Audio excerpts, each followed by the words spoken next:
Neste domingo, no Fantástico, fizeram uma reportagem a respeito do tio Paulo. Você viu o tio Paulo sendo arrastado pela cadeira de rodas numa agência bancária, onde a sua sobrinha Érica pedia ali um empréstimo de 17 mil reais. Assina, tio, a cabeça dele caía para trás e tudo mais. Só que depois de ver essa reportagem, eu realmente acredito que a sobrinha dele é inocente nesse caso. Tá? Eu realmente acredito que é. E se eu fosse o juiz do caso, eu teria a inocentado. Primeiro porque as provas que foram fornecidas até agora não mostram que ela de fato sabia que o tio estava morto. Ela não sabia, cara, porque ela, inclusive, tem diversos problemas psicológicos. Deram um laudo lá, olha, a tal da Érica que ela não bate bem e tal, etc. Mas é uma pessoa com um coração muito bom. E é isso que me pareceu. Uma pessoa que cria 6 filhos, numa casa extremamente humilde, onde tem um tio dela, um parente dela, que nem os irmãos querem saber de estar por perto, porque tem muito problema com álcool, muito problema, ela decide trazer esse cara para perto dela. E cuidar de uma pessoa enferma da forma que o tio Paulo estava é muito difícil. Trocar a fralda, passar talco. Tu sabe o que é isso? Eu tive uma avó em coma por 4 anos. E é uma coisa muito difícil. Só quando você realmente tem muito amor ao próximo, você consegue fazer algo assim. E outra, tio Paulo morava com Érica há mais de 15 anos, tá? Então não é uma semana, 2 semanas, não. São 15 anos. Agora, foi lá pegar um empréstimo pro tio, porque o pobre do tio Paulo, depois que pegou a cadeira de rodas, não conseguia subir as escadas da casa. É uma casa muito simples, muito humilde, então tentaram fazer. No momento em que ele perdeu os movimentos da perna, não conseguia mais se locomover direito, fizeram ali improvisadamente um lugar para ele ficar, embaixo, na garagem. E esse dinheiro seria para essa reforma. Ela fez inclusive a cotação, etc. Por isso que eu estou falando, todos os elementos, quando eles são encadeados, você fala, meu irmão, essa mulher não teve dolo não de pegar essa grana, vou pegar essa grana, agora não sei das quantas, até porque quando você vê pelas imagens, as próprias atendentes do banco não sabiam que o tio Paulo estava morto. Não existe nenhuma imagem onde você pegue a sobrinha dele medindo pulsação, vendo se respirava ou não. Quando você soma isso a um quadro onde a pessoa tem, além do mais, problemas psicológicos, ela talvez tivesse uma negação da morte. Ou seja, em dúvida, a favor de quem? Do réu. Você tem a certeza absoluta que ela sabia que o tio Paulo estava morto na hora do empréstimo? Não. Então, se existe algum tipo de dúvida, essa mulher deveria estar solta. Mas ela foi presa preventivamente. E estão esculachando ela na cadeia. Diz que até jogaram mijo e bosta em cima da mulher. Uma mulher que acolheu o tio dela quando toda a família o rejeitou. Que trocava fralda, que arranjou um lugar dentro de casa para ele. E quando o tio Paulo morreu, não estavam aqueles ofendidinhos na internet por causa de memes no velório do tio Paulo. Estavam lá quem? O pessoal da família da Érica, que levou ele para o banco. Só isso sobrou. Então esse é um episódio, cara, que eu acho que essa mulher, né, teve ali, sei lá, um surto psicótico, não percebeu as coisas, ou estava em negação de que o tio pudesse ter morrido, e foi até o final para ter um empréstimo, para inclusive melhorar a vida do tio, porque ela fez lá o orçamento com o ex-marido dela, sei lá, qualquer porra. Se você não assistiu a matéria, eu recomendo que você assista. Alcoolismo, quando o cara é um dependente químico do álcool, é um negócio muito sério. Você precisa de uma família muito amorosa para estar do lado desta pessoa. Você precisa de pessoas que têm muito amor ao próximo para suportar essa pessoa dentro de casa. E foi isso que essa mulher fez.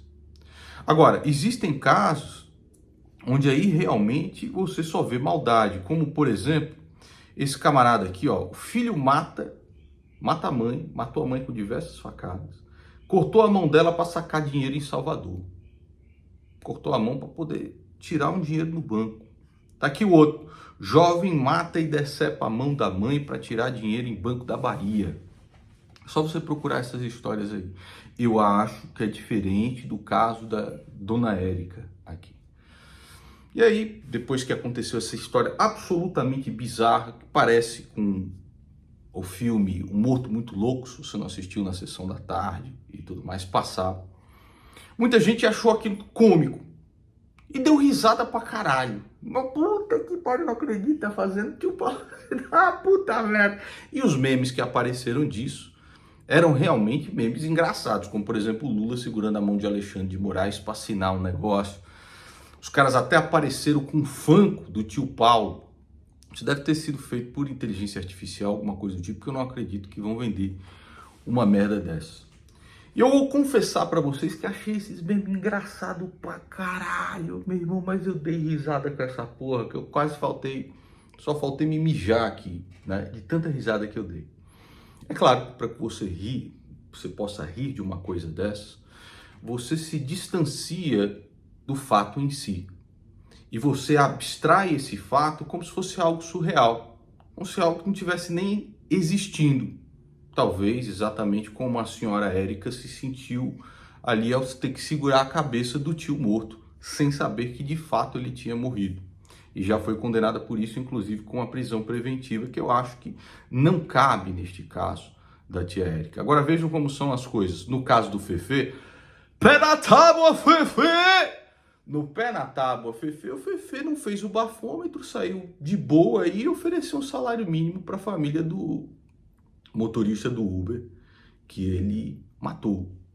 E se você rir do pé na tábua, Fefe, você também está se distanciando e criando uma surrealidade do fato para poder rir, porque quando você observa a situação só para chorar.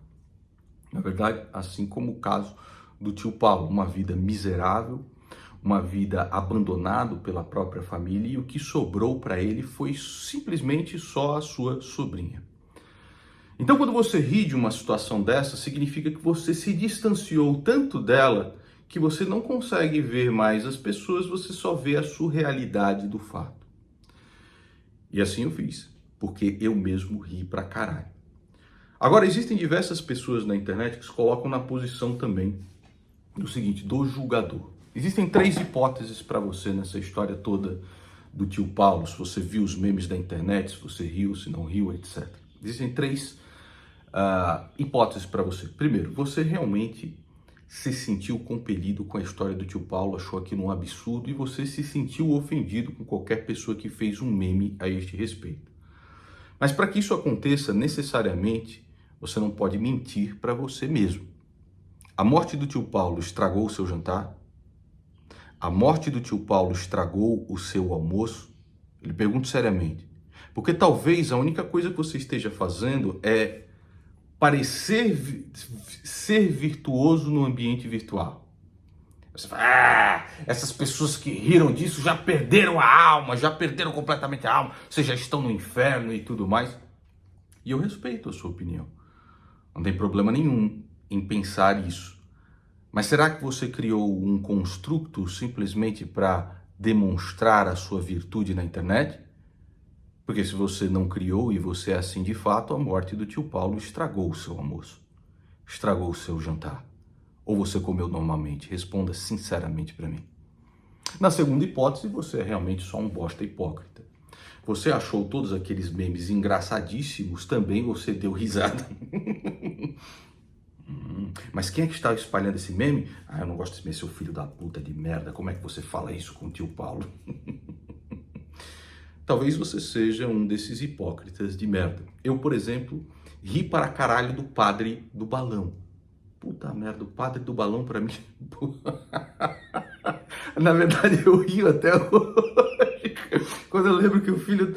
Puta merda, o filho da santidade decidiu colocar um monte de balões no corpo e sair por aí flutuando e morrer. É claro que quando você para refletir a respeito da história, é a história que, puxa vida, o padre morreu, né?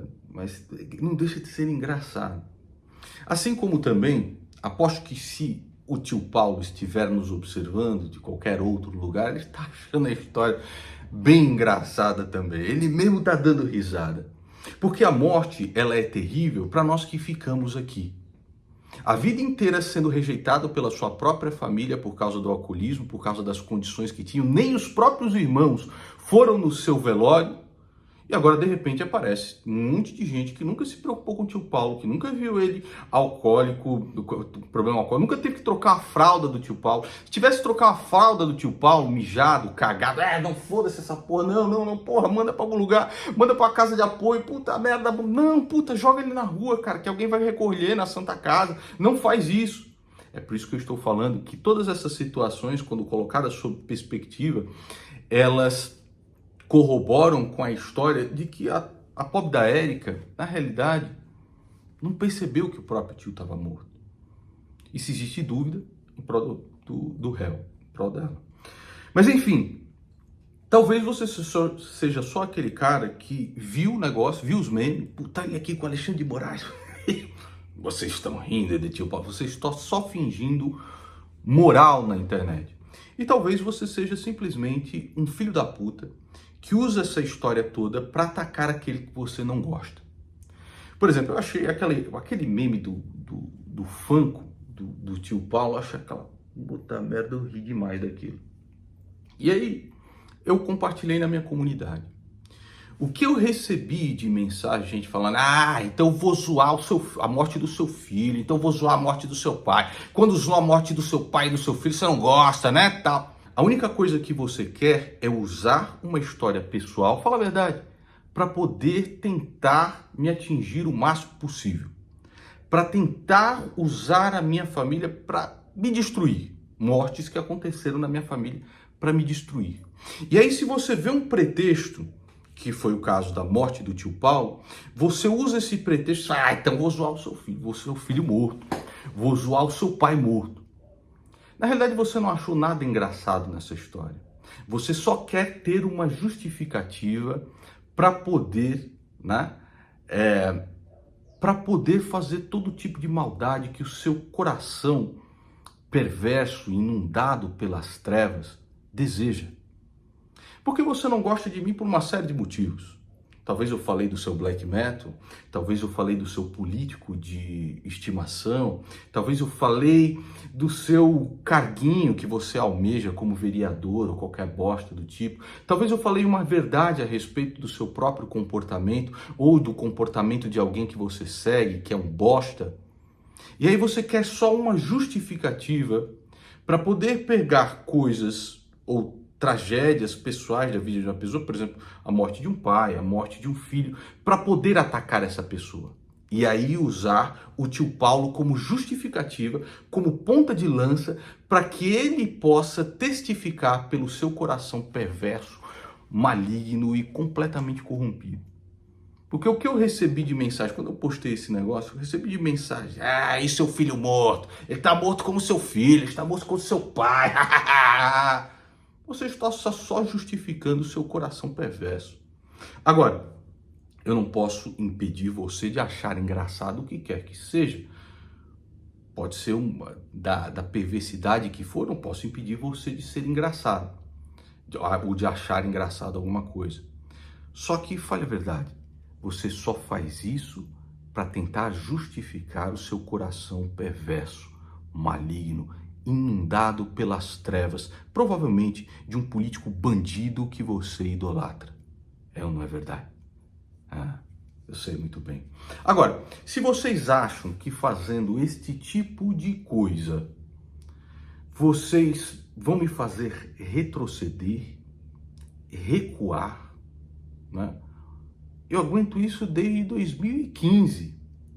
Quando começou com o Maestro Boquete, na verdade, quando eu perdi o meu filho, no dia seguinte ele fez uma thumb cheia de crianças mortas, no canal dele. Eu aguento isso desde 2015. Eu retrocedi quantos milímetros? Falem para mim quantos milímetros, quantos centímetros, hein? Seus canalhas de bosta. Então, assim, usem aí qualquer tipo de subterfúgio, qualquer tipo de... como é que eu vou dizer, de ginástica mental que vocês encontrarem para tentar justificar a maldade que vocês têm dentro de vocês. Que se foda. Para mim, vocês são vermes. Espero que acordem. Espero que em algum momento Cristo possa tocar o coração de vocês e fazer vocês perceberem quão errado vocês estão. Porque no final das contas, quando nós morremos, e a morte chegará para todos nós, seja meu filho, meu pai, eu mesmo, minha esposa, todos nós vamos nos apresentar diante do juízo. E o que nós fizemos? Esta é a pergunta.